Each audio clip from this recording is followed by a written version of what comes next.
Hey guys, Booligan here with Booligan Shooting Sports. Today I'm doing a very quick CAD tutorial to show you how to do some simple modifications to existing firearm frames. I get asked a lot if I could take a certain length frame that I've designed and modify it for another length frame, either shortening it or lengthening it. In this case, I was asked recently if I could take the big Chungus frame, which is designed for a Glock 17L slide and barrel, and use it for a Glock 34 length slide and barrel. The difference between these two is about 0.71 inches. The 17L is 6.03 inches long with the barrel length, and the Glock 34 is 5.31 inches. So we need to shorten this up a little bit. You're not going to be doing this again with the STL. Don't modify STLs. It's just not worth the trouble. You want to be working with one of the native file types. Either this will be working with just the native file type that's in my, Fusion 360. But you can also do this with like a step file, which pretty much all of my public releases have step files included. So we need to take about 3/4 of an inch off the front of this. Now that is going to entail most likely, this would be a little tricky to measure this. I also do all of my design work in metric because metric is far superior for design work. Yep, that is too long. So we need to get rid of this debossing. There are a couple of things you can do. You can select every single face in here and move it down. I don't want to do that. And we're just going to get rid of the debossing. And then we're going to put it back in its new location. We want to snap it to that face. So it's going to raise it up 0.5 millimeters. Boom.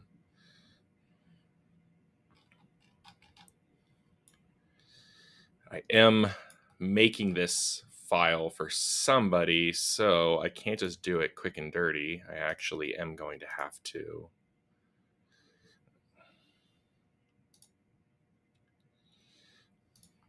accidentally clicked the face I want it to snap to. Okay. And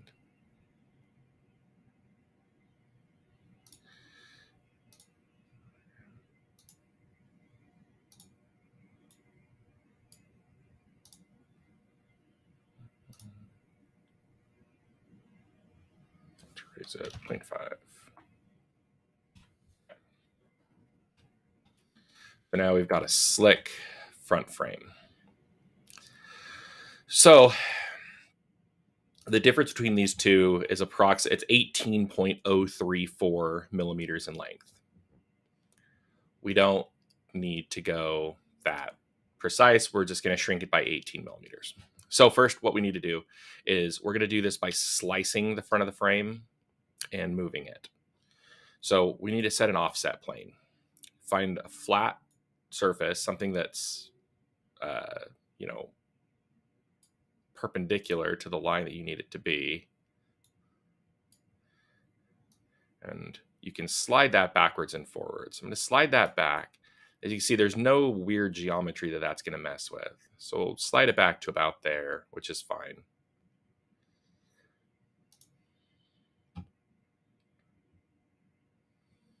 Set that in place. And now we need to split the body. So we're going to select the body of the frame and use this as our splitting tool. What this is going to do is that's going to slice the model in half at that plane. It has been sliced. Now what we can do, so we got two new bodies. We got a couple of other bodies here because of other projects I've been working on, my aim point mount and things. We didn't really mess with those now.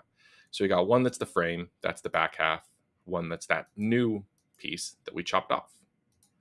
So let's go ahead. First off, we can get rid of the construction plane. We don't need it anymore. And now this is a very simple shape. So we can just take this and we can extrude it.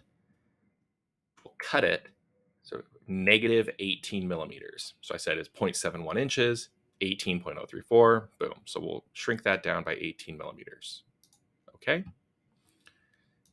Now you see there's a big old gap there. So we take this and we're going to move it. You want to select it on a flat spot.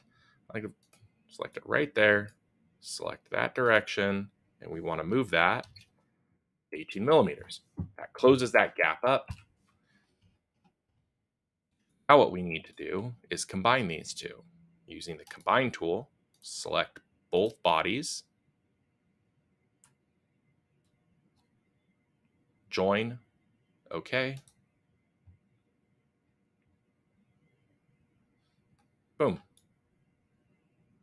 And just like that, you have a Glock 34 length frame.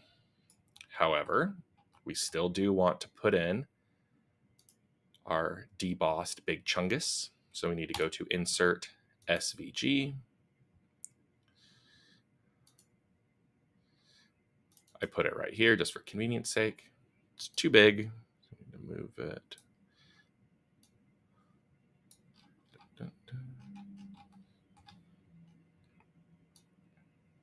Just kind of tweak it to fit the size we need.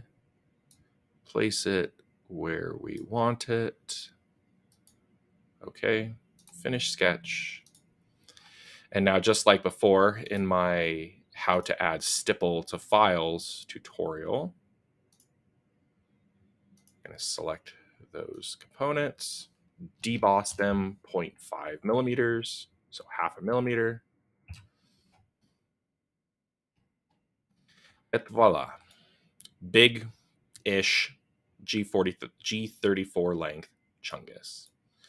Go ahead, do that to the other side. I'll do it on camera. That's not too exciting. And then I'll just go ahead, export this. And wouldn't you know it, by the time this video goes live, this G34 length big-ish Chungus will be live on my Odyssey page, which can be found at BooliganCustomGunworks.com.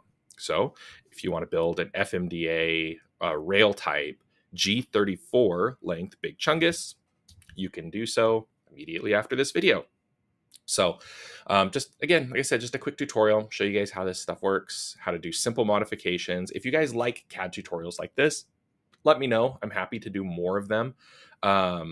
It's just a matter of what you guys would like to see and how easily I can present it in this space.